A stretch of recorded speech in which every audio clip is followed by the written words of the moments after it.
તો કહેવાની વાત એ છે કે અસ્તિત્વના આનંદ માટે પહેલી વાત આપણે એ કરી કે not over leaning towards materialism, put a satisfaction bar somewhere and more of spirituality. બીજી વાત આપણે એ સમજ્યા કે જે કંઈ તમારું પ્રોફેશન હોય એમાં નૈતિકતા અને પ્રામાણિકતા રાખજો. પ્રમુખ સ્વામી મહારાજને એક આઈએએસ થનાર યુવાને પૂછ્યું કે જીવનના અંતે મૃત્યુ નિશ્ચિત છે, તો પછી જીવન જીવવાનો હેતુ શું છે? Excellent question. And Pramukh Swami Maharaj, without a second's delay, spontaneously out of his experience and wisdom, પ્રમુખ સ્વામી મહારાજ બોલ્યા કે જીવન જીવવાના 5 હેતુ છે. પહેલું બોલ્યા પોતાની સાંસારિક જવાબદારીઓ બરોબર નિભાવવી. બીજું બોલ્યા કે નૈતિક અને પ્રામાણિક પુરુષાર્થ કરવો અને શાસ્ત્ર પ્રમાણે પવિત્ર જીવન જીવવું. ત્રીજી વાત એમણે કરી કે અન્યને મદદરૂપ થવું, પોતાની ક્ષમતા પ્રમાણે અન્યને મદદરૂપ થવું. ચોથી વાત એમણે કરી કે ભગવાન પ્રત્યેની અતૂટ શ્રદ્ધા અને ભક્તિ રાખવા. અને પાંચમી વાત એ કરી કે પોતાના આત્માનું કલ્યાણ કરવું. આ 5 વાત બને તો જીવન તમે જીવ્યા કહેવાય. Only then you lived a human life. If you are not focused on these 5 things, it's a cat life, donkey life and dog life. આ 5 ઉપર ફોકસ ના રહે. પ્રવૃત્તિ બધી કરીએ. તમે કોઈ પણ વ્યવસાયમાં કામ કરો, કોઈ પણ જગ્યાએ દુનિયામાં રહો, your focus must be on this 5 principal points. તો તમે human life ડિગ્નિફાઈડ, human life with morals and સ્પિરિચ્યુઅલ્સ તમે જીવ્યા કહેવાય. તો પોતાની સાંસારિક જવાબદારીઓ બરોબર નિભાવી. જે પહેલી વાત કરી એમાં તો આપણે આ વાત થોડીક સમજ્યા કે પોતાના વ્યવસાયમાં પુરુષાર્થ નૈતિક અને પ્રામાણિક કરવો. બીજી અગત્યની વાત એમાં આવે છે સાંસારિક જવાબદારીઓ બરોબર નિભાવવામાં કે આપણે પરિવાર માટે પણ યોગ્ય સમય આપવો, થોડું બેલેન્સથી જીવતા શીખવું. 4 શનિ રવિ કાઢી નાખો મહિનામાંથી એટલે 24 દિવસ તમારા વર્કિંગ હોય છે. આપણે એક નોર્મલ ગણતરી કરીએ છીએ. 4 વીકેન્ડ્સ તમે કાઢી નાખો ને if you are working 5 day week તો તમારી પાસે 24 દિવસ વર્કિંગ છે. 24માંથી 4 દિવસ તમને રાત્રે 9:30 પછી આવવાની છૂટ, કામ વધારે હતું. બાકીના 20માંથી પણ 4 દિવસ તમને રાત્રે 8:30 પછી ઘરે આવવાની છૂટ કારણ કે ટ્રાફિક વધારે હતો.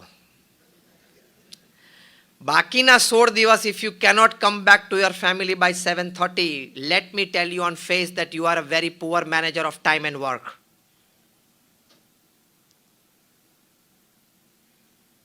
સ્તબ્ધ થઈ ગયા છો બધા, હેપ થઈ ગયા નહીં?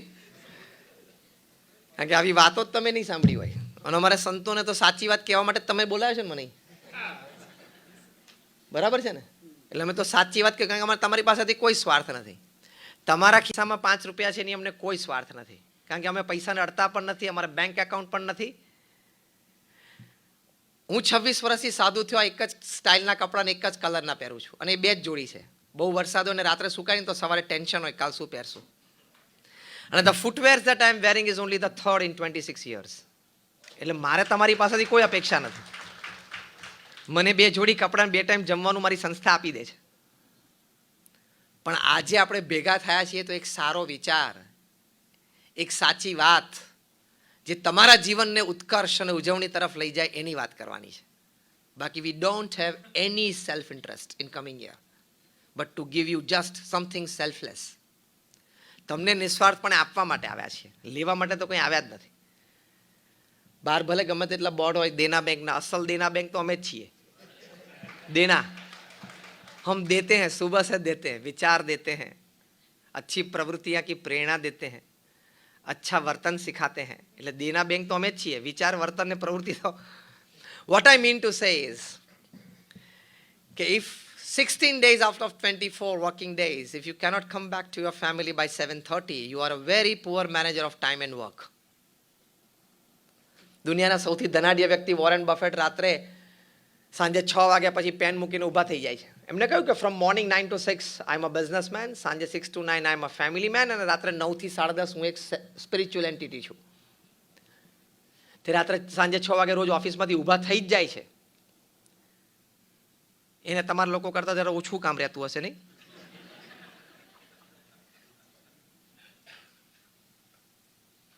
$100 billion ઇન્વેસ્ટમેન્ટ છે. મિલિયન નહીં, બિલિયન. 71 પ્રમાણે 7100 કરોડ રૂપિયા થાય. 7,100 crore rupees is 1 billion. Multiply by 100. 71 lakh crore રૂપીસનું પર્સનલ ઇન્વેસ્ટમેન્ટ છે. એ વ્યક્તિની હું વાત કરું છું. એમણે બહુ જ સરસ એક વાત કરી છે કે વી feel that we are human beings on a spiritual journey. No, we are actually spiritual beings on a very short human journey. તમે એમ ના માનતા કે 70-80 વર્ષ તમારી પાસે બહુ છે. ટાઈમ જ નથી. એક ગણતરી ગણાવું તો તમને ધ્રુજારી છૂટશે. દિવસમાં 8 કલાક તમે સુવો છો. કોઈ કેમ કહેતો હશે હું 6 કલાક 7 કલાક સુવું છું, પણ નાના હતા ત્યારે 10 ને વૃદ્ધ થશો ત્યારે 10 ચાલશે, એટલે એવરેજ 8ની આવી જશે. 24 માંથી તમે 8 કલાક સુવો છો એટલે 1/3 of the day you sleep. Yes or no? That is directly proportional કે 1/3 of the life you will sleep. એટલે તમે 70 વર્ષ પૃથ્વી ઉપર જીવો તો તમારા 23 વર્ષ સુવામાં જવાના છે. તમને ખબર જ નથી કે તમારું અસ્તિત્વ છે કે નહીં. મેજર ચંક ગયો, 33% ગયું સુવામાં. હવે તમે બ્રશ ખાલી 90 સેકન્ડ કરો એટલે તમારા 100 દિવસ તો બ્રશમાં જાય. તમને ખબર છે? હવાના પોરમાં. હવે તમારા અરીસાની સામેના ટાઈમ હું ગણાવતો નથી. અને અરીસાથી દૂર થયા પછી અરીસાના વિચારો જે ચાલુ રહે ને એનો પાછો ટાઈમ જુદો. એ કયો ખબર છે? Every person when he is standing in front of the mirror, whether the gentleman or the lady, એ અરીસાની સામે ઉભા એટલે દરેકને એમ થાય કે જો ભગવાને 10% જો ગોઠવી આપ્યું હોત ને મને અહીંયા, તો હું એકાદા વુડમાં ચાલી જાત. બોલીવુડ, કોલીવુડ, ટોલીવુડ, ફોલીવુડ, જેટલા વુડ છે પૃથ્વી ઉપર, લાકડા, જેટલા લાકડા પૃથ્વી ઉપર છે ને, વુડ્સ બધા, એને વુડ્સ કહેવાય. જેટલા વુડ્સ પૃથ્વી ઉપર છે ને એમાં એક જ જગ્યાએ ચાલી જાત. એવું દરેકને અરીસા સામે થાય છે. તમે ભલે અત્યારે હા ના પાડો, કાલે અરીસા સામે ઊભા ઊભા વાત કરશો ને એટલે યાદ કરજો. એટલે તમે તમારી જાતને કહેશો કે હા વાત તો સાચી હતી ગઈકાલે. દરેકને એમ થાય કે જો ભગવાને સહેજ આમ ગોઠવી દીધું હોત ને તો આપણે પણ વુડ્સમાં ચાલી જાત. પણ એ ભગવાને નથી ગોઠવ્યું, કારણ કે નીચે થિયેટર ને સ્ટેડિયમ ભરવા છે નથી. બધા જો સ્ક્રીન ઉપર ચડી જાય તો ત્યાં એટલો સમાવેશ નથી, ત્યાં એટલી જગ્યા નથી. આર્થિક રીતે પણ એવું છે. Everybody cannot become Mukesh Ambani, Mittals or Ruias. આપણે એક સારો ગોલ સેટ કરી રેન્જમાં, સેટિસ્ફેક્ટરી રેન્જમાં એક સારો ગોલ સેટ કરીને ચોક્કસ પુરુષાર્થ કરો, એપ્લાય ઓલ યોર રિસોર્સિસ, પણ ગાંડ પણ નહીં. આ થોડુંક વિચારીએ ને એટલે પછી સંતોષની રેખા બાંધવાની, બે ફિઝિકલ અને ઇમોશનલ. નક્કી કરો કે સાંજે 5:30 તો 5:30, 6 તો 6 ને 6:30, પછી પેન થ્રો કરીને ઊભા થઈ જવાની. કંઈ આટલું બધું કામ કરવાની જરૂર નથી પૃથ્વી ઉપર. તમે અહીંયા બધા બેઠા છો ને, આપણને બધાને 3 ટાઈમ જમવા મળે છે પ્રેમથી. then you are luckier than and fortunate than 40% people upon this earth. હું તમને તમારા બ્રેકેટ્સ ગણાવું. તમારા બધા પાસે મુંબઈમાં રહેવા માટે એક ફ્લેટ છે. યસ ઓર નો? એટલે તમે પૃથ્વી ઉપર 80% લોકોથી નસીબદાર છો, જેની પાસે કાં તો ઘર નથી, કાં તો સામાન્ય ઝૂંપડું છે, અને કાં તો ભાડાના ઘરમાં રહે છે. એની કરતાં 80% લોકો તમે ભાગ્યશાળી છો. તમારી પાસે હેલ્થ કેરની વ્યવસ્થા છે, એટલે you are luckier than 90% people upon this earth who does not have a personal capacity for a good health care of him or his family. તમારી પાસે ઇન્સ્યોરન્સ છે એટલે તમે બહુ ભાગ્યશાળી છો. In short, if I give you the entire list, આપણે જે અહીંયા બેઠા છે ને, we are luckier than 98.5% people upon this earth. આ મેં 2-3 વસ્તુ ગણાવીને એમાં તમે 90% ક્રોસ કરી ગયા. તો તમે દુનિયાના 7 અબજની વસ્તીમાં 1.5%ના બ્રેકેટમાં તો આવી ગયા છો. પછી રોજ સવાર ઉઠીને અંતિલિયામાં જેનું કામ રડો છો? પછી રોજ સવાર ઉઠીને મુકેશ અંબાણીનો 40 માળનો 27 માળનો બંગલો જો આમ થઈ જાય. કારણ કે અહીંયા ક્લેરિટી નથી, અહીંયા ક્લેરિટી નથી વિચારની, એટલા માટે. એટલે you R already in the 1.5% bracket of the world, top 5, top 1.5. 98.5% people કરતાં આપણે બધા સુખી છીએ. પછી તો સંતોષ માનો, પછી તો ભગવાનનો આભાર માનો. જગદીશચંદ્ર બોઝ હતા, એ બહુ જ નાના હતા. એક વખત રાત્રે કંઈક રમતા રમતા સંધ્યા ટાણા પછી કંઈક બોલ કે કોઈ પદાર્થ હશે ઝાડમાં ફસાઈ ગયો, એટલે લાકડીથી પાળવા જતા હતા. ત્યારે એની માએ કહ્યું કે બેટા રાત્રે ઝાડને લાકડી ના મળાય. ઝાડ છે ને, વૃક્ષ છે ને, સૂતા હોય. નાના બાળકના મનમાં વિચાર આવ્યો કે વૃક્ષ સૂતા હોય. એ વિચાર એટલો બધો એમના મનમાં ઘુમરાયો. એ મોટા થયા, વૈજ્ઞાનિક થયા, અને સંશોધન કર્યું, અને જગદીશચંદ્ર બોઝે દુનિયાને કહ્યું કે વનસ્પતિમાં પણ જીવ છે, જે આજે વિજ્ઞાન માને છે. એની માની એક સામાન્ય નાની વાત, પણ આ બુદ્ધિ જરા ખુલ્લી હતી ને સતેજ હતું ને, એટલે બુદ્ધિ ખુલ્લી અને સતેજ. બીજી એક ફિટનેસની વાત છે. આ ફિટનેસની દ્રષ્ટિએ છેલ્લો પ્રસંગ હું તમને કહું છું, પછી આવી ફિટનેસ કેવી રીતે ડેવલપ કરવી ને એની વાતો આપણે સમજશું. ખૂબ સારો વિચાર કોઈ પણ ક્રિયા પ્રતિક્રિયા પ્રત્યે, કોઈ પણ કાર્ય પ્રત્યે કરવો, લાંબા સમય સુધી કરવો, ગહન રીતે કરવો, ઊંડાણમાં જવું અને પછી જ નિર્ણય લેવો, એ ફિટનેસ છે. આમ કંઈક લોભામણી આઈટમ દેખાય ને ઇન્વેસ્ટમેન્ટ કરી નાખવું. Everything that glitters is not gold. અંગ્રેજીમાં એક કહેવત છે, દરેક ચમકતી વસ્તુ સોનું હોતી નથી. સુરતમાં ગોલ્ડના બદલે આપણે ડાયમંડ વાપરવાનું. Everything that shines is not diamond, નહીં, રિયલ ડાયમંડ. આગળ એક શબ્દ ઉમેરવો પડે તો વાક્ય સાચું ઠરે. કારણ કે હવે તો લેબમાં બનવા માંડ્યા અને બહુ સસ્તા બને છે, અને એવા જ લાગે છે. જબરી સ્પર્ધા હવે ઊભી થવાની છે તમારે. હા, થઈ જ ગઈ છે, અને એનું માર્કેટ પણ ખૂબ તેજી પકડવાનું છે, ખૂબ. એટલે everything that shines or glitters is not real diamond. It can be a lab made diamond. એટલે ઇન્વેસ્ટમેન્ટ કે વેપાર કે ધંધો, એમાં ચમકતી વસ્તુ જોઈને તરત આકર્ષાઈ જવું નહીં, ક્યાં કંઈક સારું લાગે છે. વિચારવું. વિચાર શક્તિમાં એટલી તાકાત છે that you can see beyond the wall. તમને દિવાલની પાછળની વસ્તુ અહીં બેઠા બેઠા અનુમાનની દ્રષ્ટિએ દેખાય. સ્થૂળ તો નથી દેખાવાનું આ દિવાલની પાછળ, પણ રાઈટ ગેસિંગ તમે કરી શકો છો. તે ખૂબ ઊંડા વિચાર સાથે જ એ આપણે આગળ વધવું. મેં કહ્યું એમ 100 વાર વિચાર કરીને નક્કી કરવું, તો જ તમે ખોટ અથવા પીછેહટ અથવા નિષ્ફળતા, that is a setback, a failure or a fall ની શક્યતાઓ ઘટી જાય. એટલે વિચારને થોડું પ્રાધાન્ય આપવું, તરત નિર્ણય ઉપર ન આવી જવું. આપણા સત્શાસ્ત્રો પણ શીખવાડે છે કે ધર્મ સંબંધી જે કાર્ય હોય, ભગવાન સ્વામિનારાયણે આ વાત શિક્ષાપત્રીમાં લખી છે કે ધર્મ સંબંધી કાર્ય હોય તત્કાળ કરવું, પણ વ્યવહાર સંબંધી કાર્ય હોય એ ખૂબ વિચારીને કરવું. એટલે શું, પેલું પછી બોલવાનો વારો ના આવે, એટલે આ તો ભરાઈ ગયા. દેશી ભાષામાં બોલે છે ને કે આ તો ભરાઈ ગયા, એટલે એવો પ્રસંગ ઊભો ન થાય. તો એ વિચાર ઊંડાણપૂર્વક કરવો, કારણ કે આપણને બુદ્ધિ આપી છે ભગવાને, આપણે વિચારશીલ છીએ. એટલે વ્યવહાર હંમેશા ખૂબ વિચારીને કરવો, તો એ ફિટનેસ છે. તો સારી રીતે આપણે સર્વાઈવ થઈ શકીએ. તો ફિટનેસની આ બધી વાતો આપણે સમજ્યા કે સંઘર્ષ સામે ટકી રહેવું, સંઘર્ષની સામે સંઘર્ષ કરતા રહેવું એ ફિટનેસ. પોતાનો આત્મવિશ્વાસ કોઈ દિવસ ખોવો નહીં, વોલ્ટ ડિઝનીની આપણે વાત કરવી, એ ફિટનેસ. ગમે તે સંજોગ અને પરિસ્થિતિ જીવનમાં નિર્માણ થાય, પણ સામે બળે લડી લેવું, સુનિલ ગાવસ્કરના પ્રસંગ ઉપરથી આપણે નક્કી થયું કે ફિટનેસ કહેવાય. નવા આયામો શીખી લેવા. મોઇન્દર અમરનાથે હુક શોટ ચાલુ કરી દીધા, તો વેસ્ટ ઇન્ડિઝ પેસ બોલરોને ફેસ કરી શક્યા, એ ફિટનેસ. એ પ્રસંગ આપણે જોયો. મહાદેવભાઈ દેસાઈનો પ્રસંગ જોયો કે જીવન પથ જે નક્કી કરેલો એમાંથી ક્યારેય ચલાયમાન ન થવું, એ ફિટનેસ.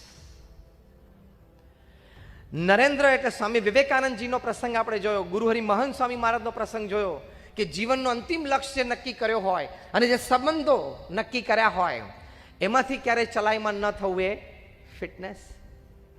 એડવિન મોસેસનો પ્રસંગ આપણે જોયો કે અંતિમ લક્ષ્ય સ્પષ્ટ હોય ને એ તરફ જ દ્રષ્ટિ રાખી, તો વચ્ચે કોઈ વિઘ્ન તમને દેખાતા જ નથી, અસર કરવાની વાત તો બહુ દૂર રહી, એ ફિટનેસ છે. ન્યૂટનના પ્રસંગ ઉપરથી અને જગદીશચંદ્ર બોઝના પ્રસંગ ઉપરથી આપણે જોયું,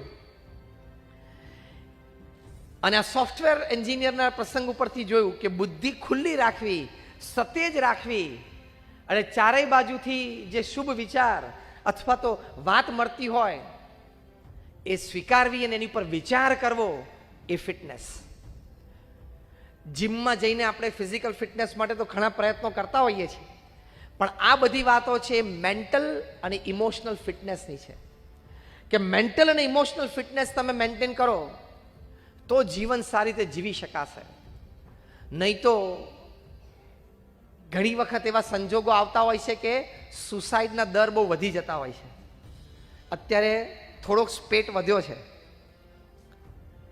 આપઘાત, આત્મહત્યાનો થોડોક દર પાછો ઉપર ગયો છે.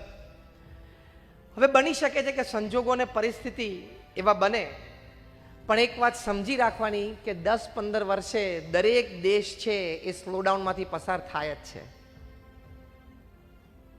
તમે એમ કહો કે કાયમ વેપાર ધંધાનો ગ્રાફ આમ જ ચડ્યા કરે જેટની જેમ, તો એ શક્ય નથી. Do you believe or not? Yes or no? દરેક વખતે ધંધા વેપારમાં લાભ એ જેટની જેમ આમ ચડ્યા જ કરે, એ શક્ય નથી. એટલે માર્કેટ્સ તો અપ એન્ડ ડાઉન થવાની, એ કુદરતે ગોઠવેલું છે તંત્ર. તમે તમારા હૃદયનો કાર્ડિયોગ્રામ કઢાવો ને એટલે પણ આમ સાઇન વેવ આવે, ચડ ઉતર આવે. અહીંયા ધબકારામાં ચડ ઉતર આવે છે, તો વ્યવહારમાં તો ચડ ઉતર આવે કે ના આવે? એટલે એ સમયને પસાર કરી દેવાનો હોય, એ સમય તમારી ઉપર હાવી ન થઈ જાય, એ તમારી ફિટનેસ છે. બાકી સમજી રાખવાનું કે every 10 to 15 years every country passes through this cycle. પણ ભગવાનની કૃપા છે કે આ વર્ષે સમગ્ર દેશમાં વરસાદ ખૂબ સારો થયો છે. ઘણી બધી જગ્યાએ બહુધા 100% ઉપર વરસાદ થયો છે. એટલે રૂરલ ઇકોનોમી જાગશે. રબાઈ ક્રોપ શરૂ થશે ને એટલે વિન્ટર ક્રોપ, શિયાળુ પાક છે ને સારો આવશે દેશમાં, એટલે પાછું જોડું તેજી આવશે. શહેરમાં તેજી ગ્રામીણ ઇકોનોમીના આધારે રહેલી છે. જે દિવસે ધરતી તમને 1/100 દાણા કરીને આપે ને એ જ દિવસે જ તમારા શહેરમાં ફ્લેટ વેચાય અને એ જ દિવસે હીરા વેચાય, બાકી ના વેચાય.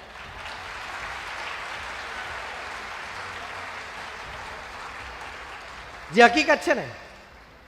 એટલે કોઈ પણ ઇકોનોમીનો આધાર તો એગ્રીકલ્ચર જ છે. જિગ્નેશભાઈ, એમ રાઈટ?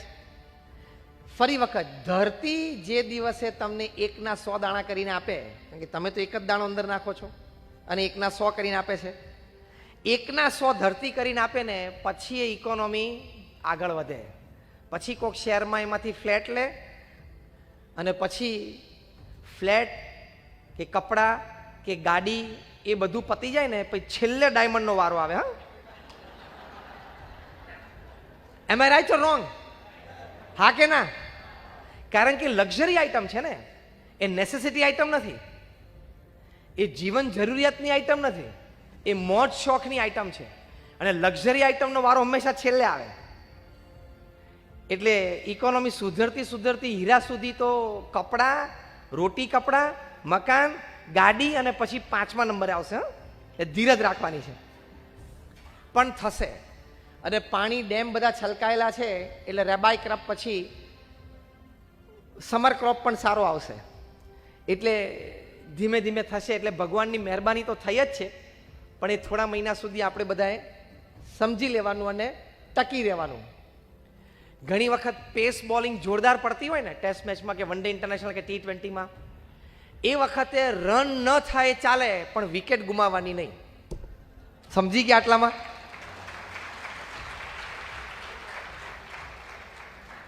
ઘણી ટીમ પાસે ઓપનિંગ બોલર્સ બે એટલા તાકાતવાળા હોય ને કે આ બાજુની ટીમને ઓપનિંગ બેટ્સમેનને કહેવામાં આવ્યું હોય કે તમે આની 5-5 ઓવર કાઢી નાખજો, એવું કહેવામાં આવે. હા, કે આની 5-5 ઓવર આપણે કાઢી નાખવાની છે.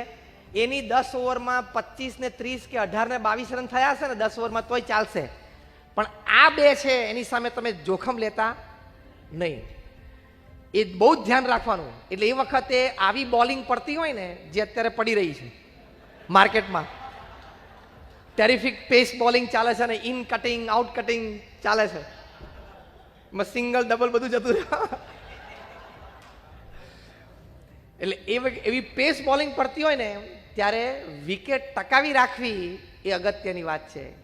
કોઈ નફાવાળો ધંધો ન થઈ જાય તો ચાલી જશે, પણ આ સમય કાઢી નાખવાનો એને શું કહેવાય? ફિટનેસ કહેવાય. કે ફિટ, મેન્ટલી ફિટ વ્યક્તિ હોય ને આવો નિર્ણય લે કે અત્યારે મારે ખાલી ટકી જવાનું છે આ 4-6 મહિના,